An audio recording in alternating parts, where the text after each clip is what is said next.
안녕하십니까. 남강언어의 남강입니다. 어제 강의 괜찮으셨는가요? 부족한 점이 많았죠.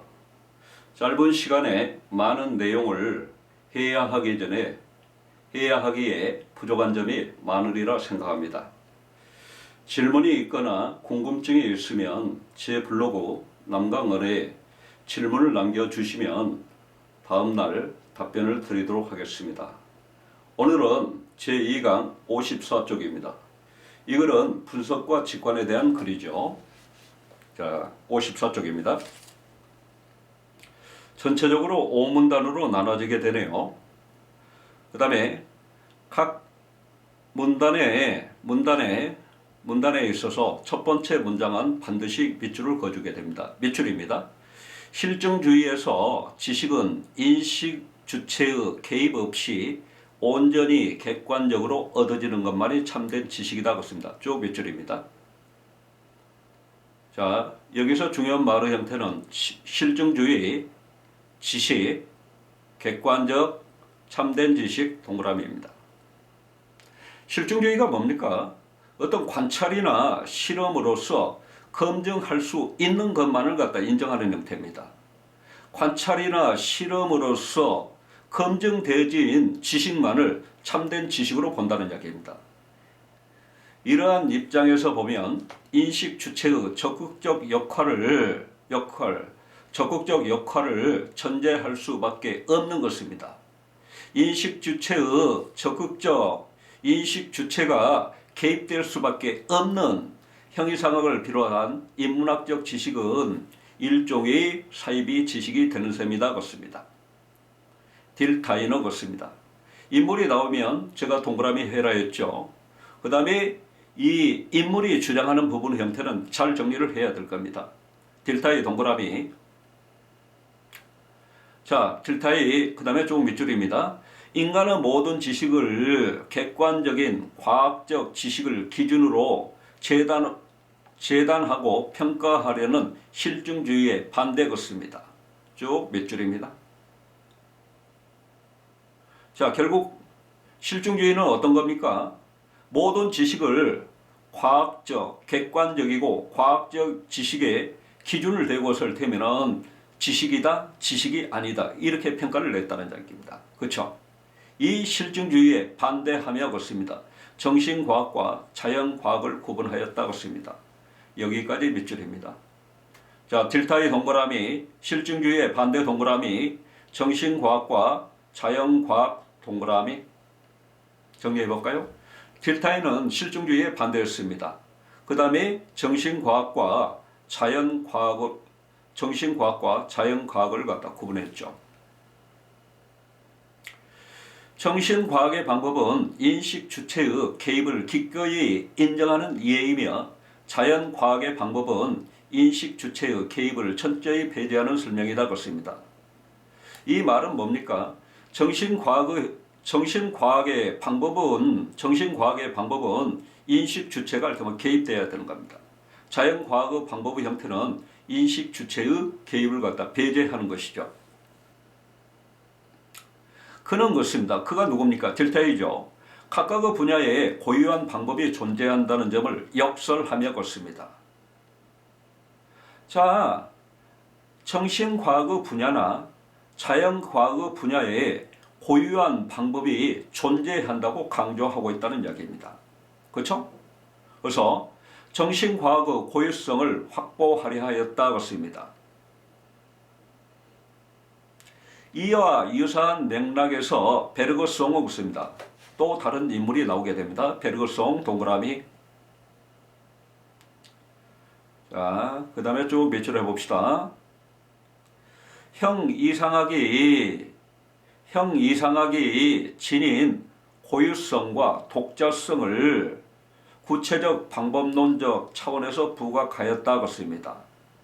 베르그송은 형이상학이 지닌 고유성과 독자성을 구체적 방법론적 차원에서 부각을 했습니다. 강조하였습니다. 그렇죠? 자, 여기까지 보게 되면 자, 소주제 한번 잡아볼까요? 실증주의에 대해서 할 때면 언급을 했습니다. 근데 여기 두 인물이 나오게 되는데 딜타이하고 베르그송이 나오게 되는데 자 실증주의에 반대한 딜타이와 베르그송이 될 겁니다. 소주제요. 이 문단 들어가겠습니다. 자 베르그송 계속 이어갑니다. 자 문단의 첫 번째 문장은 밑줄을 그어 나가야 되겠죠. 베르그송은 사물을 인식하는 매우 상이한 두 가지 방법으로 분석과 직관을 구분한다 그렇습니다. 자, 쭉 밑줄 긋고요. 베르그송 동그라미 분석과 직관 동그라미. 분석이 뭔지 모르겠네요. 직관이 뭔지 모르겠네요. 자, 그렇게 되면 글쓴이는 반드시 설명을 해주게 되겠습니다. 그렇죠? 자, 분석은 그렇습니다. 그 다음에 보면 직관은 그렇습니다. 이 문장의 핵심 부분은 분석과 직관이 될 겁니다. 분석과 직관이 결표가 돼야 되겠죠. 분석은 우리가 사물 주위를 돈다는 사실을, 직관은 우리가 사물의 내부로 들어간다는 사실을 함축한다 그렇습니다. 분석한다는 것은 분석이라는 것은 어떤 대상에 있다면 그 주위를 갖다 대면은 주위를 파악하는 것입니다. 직관의 형태는 사물의 대상의 내부로 들어간다는 이야기죠. 가령 그렇습니다. 가령 세모죠. 예시 형태가 될 겁니다. 내가 소설 속 주인공이 겪는 모험담을 알고 있다고 하자 작가가 인물에 대해 이야기하는 모든 것은 것입니다. 작가가 인물에 대해 이야기하는 모든 것은 것입니다. 우리가 알고 있는 작가가 인물에 대해서 이야기하는 모든 것의 형태는 우리가 알고 있는 지식이고 보편적 지식이 되겠죠. 인물을 상징적으로 표시하는 기호에 불과하며 그렇습니다. 주인공에 대한 그만큼 관점을 내게 제공해 주는데 그렇습니다. 분석은 이러한 상징이나 관점과 관련이 있다 그렇습니다. 여기 중요한 말이 나오게 되네요. 어쨌거나 분석은 동그라미 하고요. 밑줄입니다. 이러한 상징이나 관점과 관련이 있다. 여기다 밑줄 긋고 상징 동그라미, 관점 동그라미.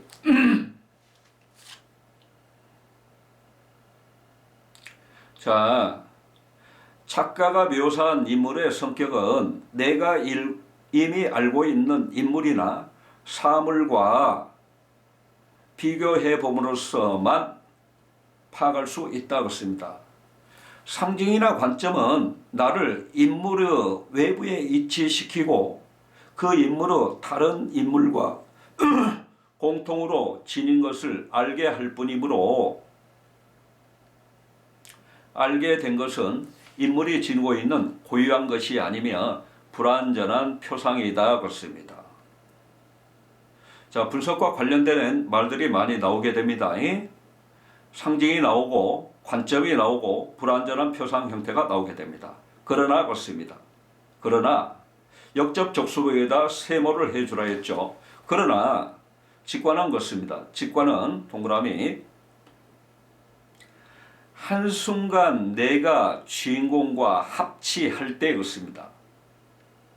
내가 주인공과 일치할 때 경험하는 감정 그렇습니다. 느끼는 감정, 즉 단순하고 불가분, 나눌 수 없는 느낌과 관련이 있다 그렇습니다.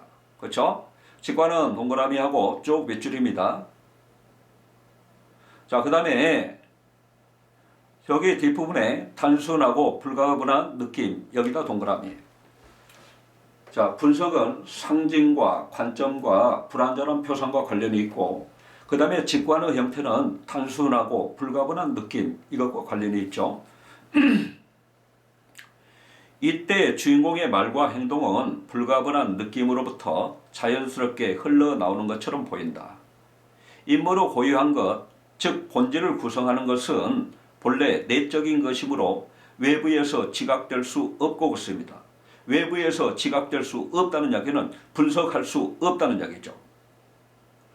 다른 것들과 같은 단위로 측정할 수 없는 것이므로 상징을 통해서 표현되지 않는다 것입니다. 표현될 수 없다는 이야기입니다.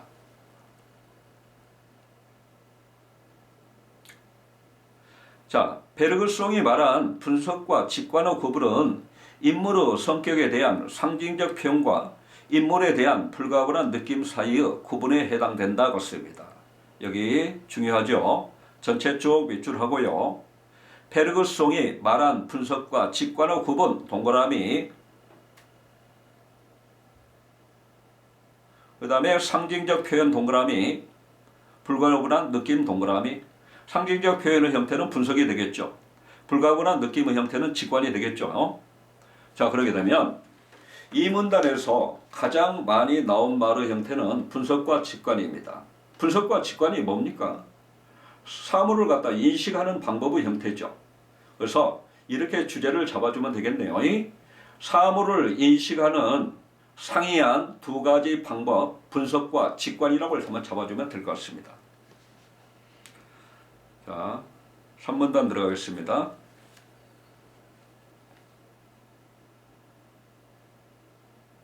자, 분석과 계속 직관으로 나가게 되는 겁니다. 자, 분석은 첫 번째 문장은 밑줄이죠. 분석은 우리가 지닌 관점과 대상을 표현하는 상징의 의지로 끊임없이 관점을 증가시켜가면서 불완전한 표상을 완성하기에 무한히 계속되는 방법이다 같습니다. 쭉 밑줄하고요. 자, 분석이 무엇이라고 을 설명을 하고 있는 겁니다. 자, 그러게 되면 이런 전개 방식의 형태를 정의라고 할 수가 있죠. 다시금 분석 네모 나머지 밑줄 왼쪽에 정의라고 적어주세요.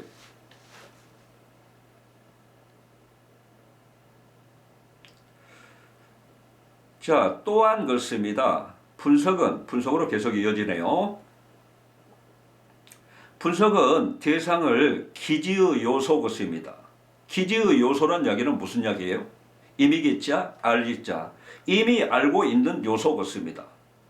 이미 알고 있는 요소 뭐가 되겠습니까? 보편적 개념이 되겠죠. 그렇죠?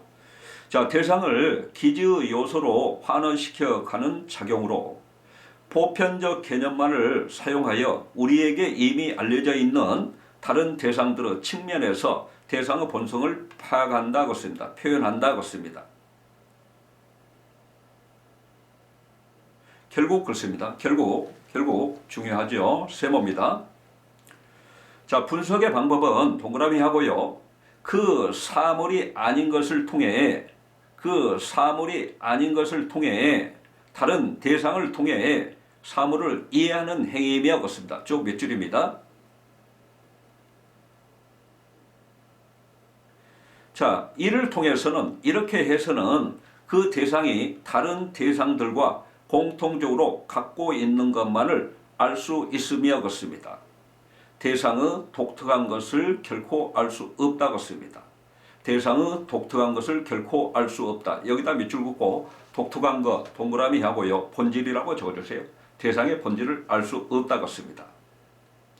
이에 반해 그렇습니다. 이에 반해, 이에 비해, 이와 달리 이런 형태가 나오게 되면 전개 방식상 전부를 두면 대조가 되는 거죠. 이에 반해 세모 왼쪽에다 대조라고 적어주세요. 직관은 동그라미 하고요. 직관의 개념에 대해서 정리하고 있는가요? 직관 네모하고요. 밑줄입니다. 특정한 관점이나 어떤 상징에도 의존하지 않는 방법이다. 쭉 밑줄입니다. 1번이 되겠죠? 자, 그 다음에 직관은 지적 공감이며 지적 공감이란 게 뭡니까? 어떤 대상에 대해서 합치해서 일치해서 느끼는 감정의 형태가 될 겁니다. 그렇죠? 그래서 지적 공감 여기다 밑줄 긋고 2번. 이를 통해 우리는 우리 자신을 대상 안으로 투사하고 있습니다. 대상 안으로 투영시키고 대상의 존재와 동일시한다 것입니다.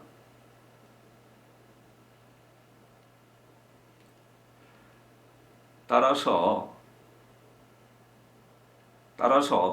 분석의 방법을 통해 얻어지는 지식은 상대적인 것에 멈춘다고 말할 수 있는 반면 같습니다. 따라서에다 세모 앞의 내용들을 갖다 전체적으로 정리를 해주고 있습니다. 자, 분석의 방법을 통해 얻어지는 지식은 상대적인 것에 멈춘다고 말할 수 있는 반면 같습니다. 여기까지 쭉 몇 줄. 분석 동그라미, 상대적인 것 동그라미, 반면 같습니다. 전개 방식상 뭔가요? 대조죠. 직관의 방법에 의해 얻어지는 지식은 가능한 경우에 절대적인 것에 도달한다고 말할 수 있다 같습니다. 자, 직관의 방법 동그라미, 그 다음에 절대적인 것 동그라미, 쭉 몇 줄하고 동그라미입니다. 자, 여기 산문단어 소주제 잡아볼까요?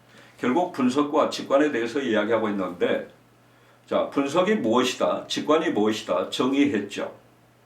그 다음에 분석에서 보는 지식, 직관에서 보는 지식의 형태, 그 차이점에 대해서 이야기하고 있는 거죠. 이렇게 잡을 수 있을 것 같습니다.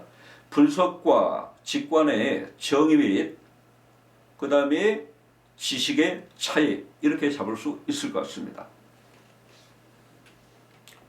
자, 사문단 들어가겠습니다. 사문단 첫 번째 문장 밑줄입니다. 한편 그렇습니다. 한편 세모죠. 쭉 밑줄하고 한편 세모. 전환이라고 적어주세요. 내용을 바꿀 때 쓰여지는 접속을 한 이야기입니다. 전환의 접속어죠. 자, 인식은 직관에서 분석으로 이해할 수는 있지만 분석에서 직관으로 갈 수는 없다고 씁니다. 자, 인식은 어떤 인식의 형태는 직관에서 분석으로 이해할 수는 있지만 분석에서 직관으로 갈 수는 없다고 씁니다. 그렇죠? 자, 직관에서 분석으로 이행할 수는 있지만 동그라미, 분석에서 직관으로 갈 수는 없다에다 동그라미. 직관에서 분석으로 갈 수는 있습니다. 분석에서 직관으로 갈 수가 없습니다. 왜 그런가 봅시다. 분석에서 직관으로 이르는 길이 없는 데는 두 가지 이유가 있다고 씁니다. 아마 지금 사문단에서 이야기하고자 하는 것은 분석에서 직관으로 가지 못하는 이유에 대해서 이야기할 것 같습니다. 그러면서 두 가지 이유를 갖다 제시했습니다. 하나는 그렇습니다. 하나는 동그라미, 분석이 보편적 개념이란 틀에 매여서 개별적인 것에 이룰 수 없기 때문이고 없습니다. 분석이란 것은 보편적 개념이라 했습니다. 그렇죠? 보편적 개념이라 했습니다.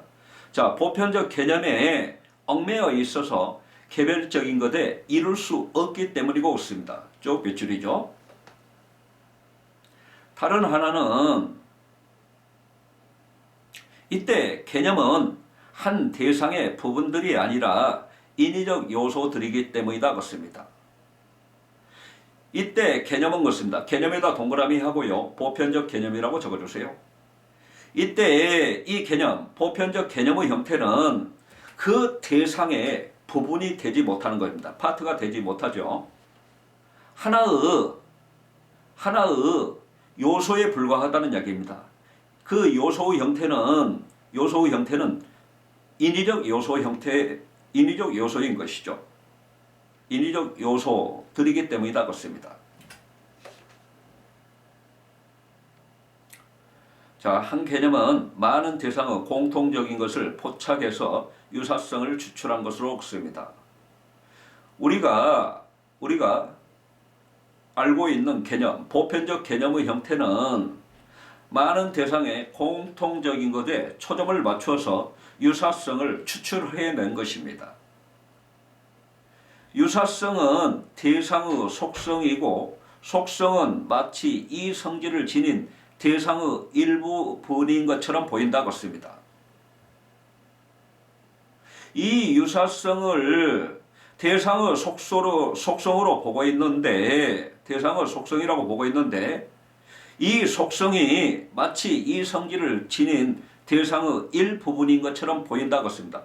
부분인 것처럼 보인다고 했습니다. 부분이 아니란 이야기입니다. 그렇죠? 자, 베르그송은 이 때문에 우리가 개념을 한 대상의 부분이라고 잘못 추론한다고 지적했다고 했습니다. 베르그송이 우리가 알고 있는 개념의 형태를 대상의 부분이라고 생각하고 있는 것에 대해서 뭐 했냐면 지적했습니다. 그렇죠? 그러나 개념은 한 대상 안에서 어떤 특성에 대한 임의적 선택을 나타내므로 이것은 부분이 아니라 요소에 해당된다고 했습니다. 그러나 세모하고요, 역접어 접속어 세모하고요, 개념은 동그라미하고 쭉 몇 줄입니다. 그 다음에 저 뒷부분에 부분이 아니라 동그라미, 요소 동그라미, 개념은 부분이 아니고 요소란 이야기죠.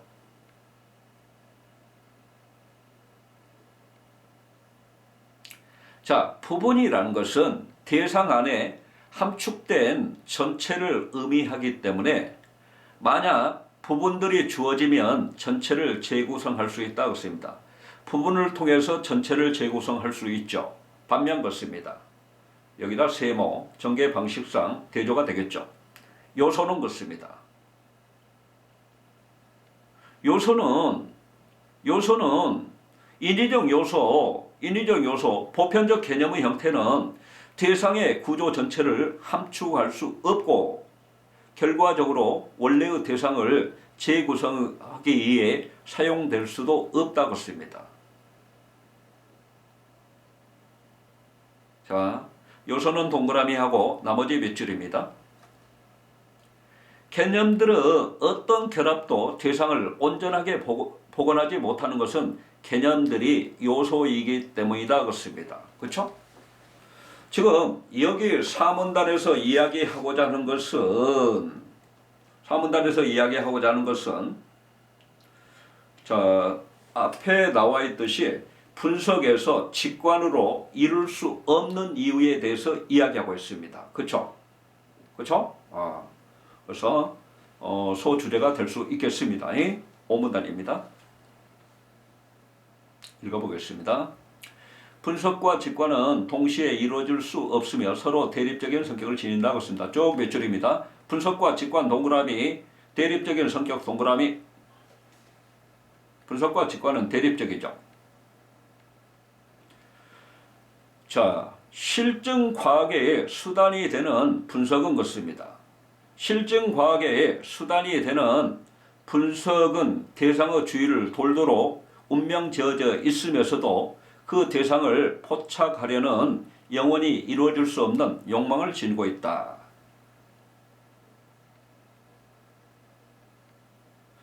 그러나 그렇습니다. 그러나 세모. 자, 글쓴이 의견은 역접 접속어 다음에 들어있다 했죠. 그러나 세모. 형이상학은 동그라미하고 실제를 분석하는 대신 직관한다 그렇습니다. 좀 몇 줄하고요. 직관에다 동그라미, 형이상학, 직관. 즉 형이상학은 실제를 상대적으로 인식하지 않고 절대적으로 파악하며 그렇습니다. 직관과 관련된 것은 상대적 형태가 아니라 절대적이었죠. 그렇죠? 그래서 절대적으로 파악하며 그렇습니다. 실제에 대해 여러 관점을 취하는 대신 실제 안에 이치하고 부호적인 표현이나 번역 혹은 재현에 일제에 관여하지 않으면서 실제를 파악하는 방법을 사물을 인식하는 수단으로 한다 그렇습니다. 자, 거기 보게 되면 지금 절대적으로 파악했을 때 절대적 동그라미 했고 실제 안에 이치 여기다 몇 줄이요? 자, 오문단에서 이야기하고 있는 것은 분석과 직관인데요. 자, 실증 과학의 수단인 분석을 이야기했고 형이상학의 방법인 직관에 대해서 이야기하고 있는 겁니다. 그래서 오문단의 소주제는 이렇게 잡을 수 있을 것 같습니다. 실증 과학의 수단인 분석과 형 이상학의 방법인 직관 이렇게 이야기할 수 있을 것 같습니다. 이상이고요. 다시금 쭉 주제부터 정리를 한번 해볼 겁니다. 실증과학과 형 이상학의 상이한 인식 방법으로서 분석과 직관에 대해서 이야기하고 있는 겁니다. 전체적인 전개 방식은 형 이상학이 지닌 고유성과 독자성을 방법론적 차원에서 부각한 베르그송의 견해를 제시하고 있습니다. 여기에서 중요한 부분은 분석과 직관에 대한 개념, 분석과 직관에 대한 특징 이런 부분들을 잘 정리해야 문제들을 풀어갈 수 있을 것 같습니다. 그렇죠? 오늘 이상이고요. 처음 말씀드렸듯이 질문이 있으시면 저희 블로그 남강언어에 글을 남겨주시게 되면 그 다음날 제가 답변을 드리겠습니다. 감사합니다. 내일 뵙겠습니다.